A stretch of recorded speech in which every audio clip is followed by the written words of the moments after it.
ಜಂಗಮಕೋಟೆ ಹೋಬಳಿಯ 13 ಗ್ರಾಮಗಳ ರೈತರು ತಮ್ಮ ಕೃಷಿ ಭೂಮಿಯನ್ನ ಕೈಗಾರಿಕಾ ಅಭಿವೃದ್ಧಿ ಹೆಸರಿನಲ್ಲಿ ಸ್ವಾಧೀನಪಡಿಸಿಕೊಳ್ಳುವ ಕ್ರಮವನ್ನ ತೀವ್ರವಾಗಿ ವಿರೋಧಿಸುತ್ತಿದ್ದಾರೆ.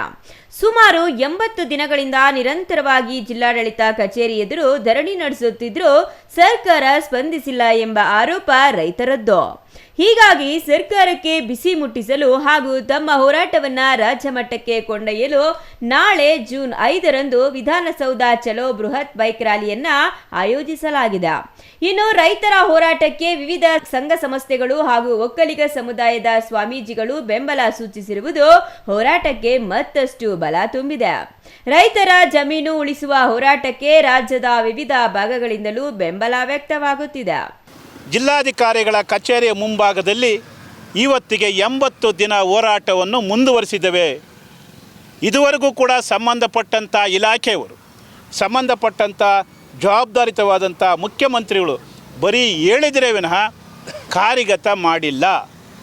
ಆ ಉದ್ದೇಶಕ್ಕೆ ನಾವು ರಾಜ್ಯದ ಒಬ್ಬ ಜವಾಬ್ದಾರಿತವಾದ ಸಂಘಟನೆ ಆಗಿರೋದ್ರಿಂದ ರಾಜ್ಯ ಸಮಿತಿಯಲ್ಲಿ ತೀರ್ಮಾನವನ್ನು ಮಾಡಿ ಕರ್ನಾಟಕ ರಾಜ್ಯ ರೈತ ಸಂಘ ಹಸಿರು ಸೇನೆಯ ನೇತೃತ್ವದಲ್ಲಿ ಮತ್ತು ನಮ್ಮ ಜಂಗಮಕೋಟೆ ಹೋಬಳಿಯ ಹೋರಾಟ ಸಮಿತಿಯ ನೇತೃತ್ವದಲ್ಲಿ ಎಲ್ಲ ಪ್ರಗತಿಪರ ಸಂಘಟನೆಗಳು, ಇವತ್ತು ಮಾನವ ಹಕ್ಕುಗಳ ಹೋರಾಟ ಸಮಿತಿ ಇರ್ಬೋದು, ದಲಿತ ಪರ ಸಂಘಟನೆಗಳಿರ್ಬೋದು, ಕನ್ನಡ ಪರ ಸಂಘಟನೆಗಳಿರ್ಬೋದು, ಇನ್ನೂ ಕೂಡ ಇವತ್ತು ವಿಶೇಷವಾಗಿ BJPಯವರು ಕೂಡ ನಮಗೆ ಬೆಂಬಲವನ್ನು ಕೊಟ್ಟಿದ್ದಾರೆ.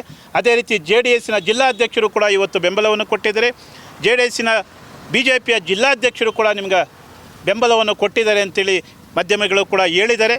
ಎಲ್ಲರ ಅಭಿಪ್ರಾಯವನ್ನು ಒಗ್ಗೂಡಿಸಿ ನಮ್ಮ ರೈತರ ಬಗ್ಗೆ ಕಾಳಜಿ ಅನ್ನ ತಿನ್ನುವಂಥವರೆಲ್ಲರೂ ಕೂಡ ನಮಗೆ ಕೈ ಜೋಡಿಸ್ತಾ ಇದ್ದಾರೆ. ಇದೇ ವಿಚಾರವಾಗಿ ಪ್ರತಿಕ್ರಿಯಿಸಿದ ಸಂಸದ ಡಾಕ್ಟರ್ ಕೆ ಸುಧಾಕರ್ ಅವರು, ಹಲವು ವರ್ಷಗಳಿಂದ ಕೃಷಿ ಮಾಡಿಕೊಂಡು ಬದುಕು ಕಟ್ಟಿಕೊಂಡಿರುವ ರೈತರ ಮೇಲೆ ಕಾಂಗ್ರೆಸ್ ಸರ್ಕಾರ ಮರಣ ಶಾಸನ ವಿಧಿಸುತ್ತಿದೆ ಎಂದು ಆರೋಪಿಸಿದರು. ಕೈಗಾರಿಕೆ ಹೆಸರಿನಲ್ಲಿ ರೈತರ ಭೂಮಿಯನ್ನ ಕಸಿದುಕೊಳ್ಳುವ ಪ್ರಯತ್ನವನ್ನ ನಾವು ಸಹಿಸುವುದಿಲ್ಲ. ರೈತರು ಹಮ್ಮಿಕೊಂಡಿರುವ ಬೈಕ್ ರ್ಯಾಲಿಯಲ್ಲಿ ಭಾಗವಹಿಸಿ ಅವರ ಹೋರಾಟಕ್ಕೆ ಬೆಂಬಲ ನೀಡುವುದಾಗಿ ತಿಳಿಸಿದರು. ಅನೇಕ ದಿನಗಳಿಂದ, ಅನೇಕ ತಿಂಗಳುಗಳಿಂದ ನಮ್ಮ ರೈತಾಪಿ ಜನರು, ವಿಶೇಷವಾಗಿ ಶಿಡ್ಲಘಟ್ಟ ತಾಲೂಕಿನ ಜಂಗಮಕೋಟೆಯ ನಮ್ಮ ರೈತಾಪಿ ಸಹೋದರರು ಸಹೋದರಿಯರು,